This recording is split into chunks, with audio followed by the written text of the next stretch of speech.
In this 4-part series, get an inside look on the making of one of the most anticipated titles in gaming history.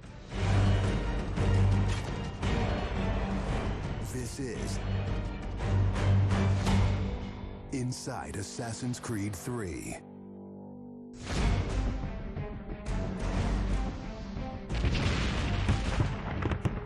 Something we really wanted to emphasize was the sheer brutality of combat in the period.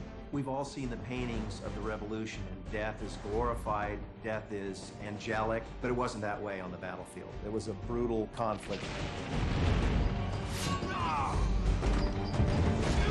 It feels that you're constantly going through dynamic fights, and that's not something technically we could do in the past. So it was like a personal challenge on the team to say, no, I think we can do this.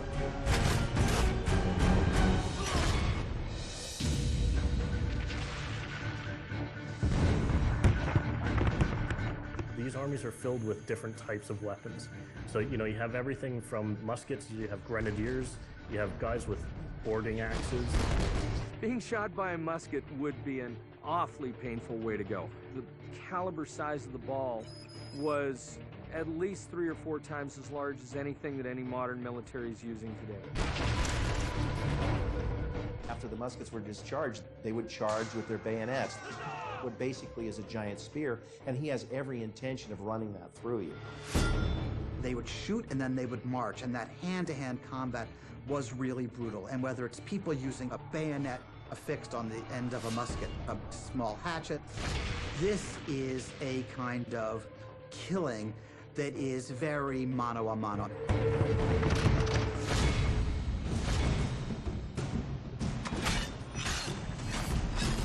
All the animations, all the weapons are brand new. It was interesting to start on a new style of fighting that is much more close and aggressive. Connor's favorite weapon is the tomahawk, obviously super deadly in hand-to-hand combat. Also the bow and arrow. It fits with his native heritage and it's lethal. The rope dart, it's a real accurate Chinese tool that we found the references for that period as well. He can use it from the ground, so he can bring the enemy towards him. It gives him the ability, for example, on a tree, to hang someone from above.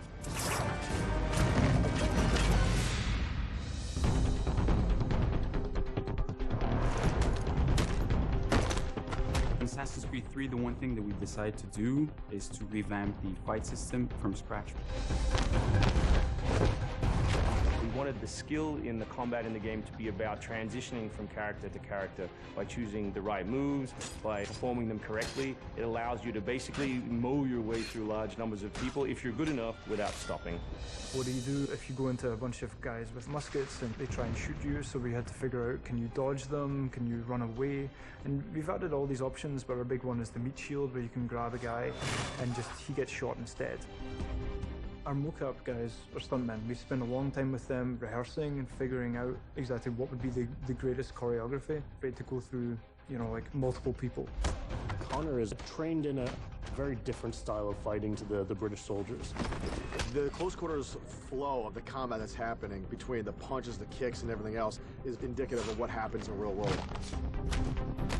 I'm very impressed by the moves that they do. It's cool to see push kicks and axe kicks and different sort of takedowns that are done correctly and very believable when they're done. We're hand right, punch to the face, boom, to the throat, to the groin, finish with boom.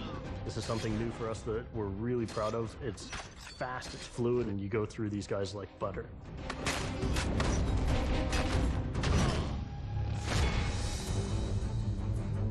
Connor is essentially the first guerrilla fighter. He's someone whose goal is always to move behind enemy lines, to pick off his target, and to escape. Employing guerrilla tactics, or what we now know today as asymmetric warfare, was something that truly was a component of the American Revolution. They learned what we would think of as guerrilla-style warfare. You sort of hit quickly and then disappear. American tactics were really frowned upon by the British because the Americans did adapt the tactics that were used by the Native Americans from the French and Indian War. The first big battle, Lexington and Concord, takes place on a New England town green. And as the soldiers march back to Boston, They are marching along a dirt road lined by stone. It's not the most effective strategy wearing your bright red coat and march through the woods while some farmer's trying to shoot at you. The Americans brought a tactic that they couldn't really cope with. They essentially took it away from the battlefield and they started guerrilla tactics.